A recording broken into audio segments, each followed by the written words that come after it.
সকাল বাজে 7:30। এখন এই যে মেয়ের স্যার পড়াতে এসছে, স্যারকে চা করে দিচ্ছি।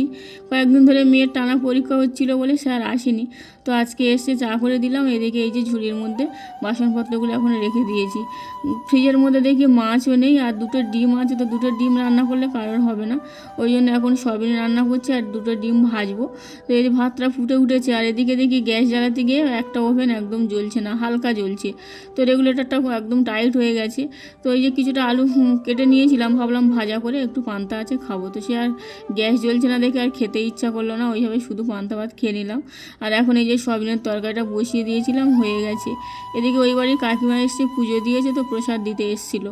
তো এই যে এখন আলু ভাজাটা বসিয়ে দিচ্ছি। আলু ভাজা একটু পেঁয়াজ দিলে ভালো লাগে খেতে, তো আলু ভাজাটা এখন এই যে বসিয়ে দিয়েছি। আর এই যে শাশুড়ি মা তো সেদিনে শাক তুলে দিয়ে গেছিলো, সেই শাক এখনও ফ্রিজের মধ্যে ছিল, তো ভাবলাম এই যে শাকটা একটু ভাজা করি, তো শাকটা ভাজতে দিয়েছি। আর এদিকে আদা রসুন কালকে ছাড়িয়েছিলাম, আজকে পেস্ট করে রাখলাম। যখন তখন তো মাছ মাংস আনে, ওই জন্য পেস্ট করে রাখলাম। আর বর্ষাকালের সময় মানে প্রায় সময় কারেন্ট চলে যাচ্ছে, তো যাই হোক এদিকে আমার শাক ভাজাটাও হয়ে গেছে। আর গ্যাসটা মুছে নিয়ে এখন বাসনপত্রগুলো মাজলাম। তোর বাবা দেখি আবার ওই যে আসার পথে মাছ এনেছে, তো ওই বড় একটা মাছ এনেছে, কিন্তু মাছের আঁশ একটুও ছাড়ায়নি, ওইভাবে গোটা মাছ কেটে দিয়েছে। তো এখন এই যেরকম মাছ ছাড়াতে অনেক সময় লাগবে। ও বলেছিল মাছটা খুব ভালো, কিন্তু একদম ভালো না, তো ঠকায় খুব, মানে জানে না আর এইভাবে ঠকিয়ে নেয়। এখন মাছটা দিয়ে ফ্রিজে রাখলাম।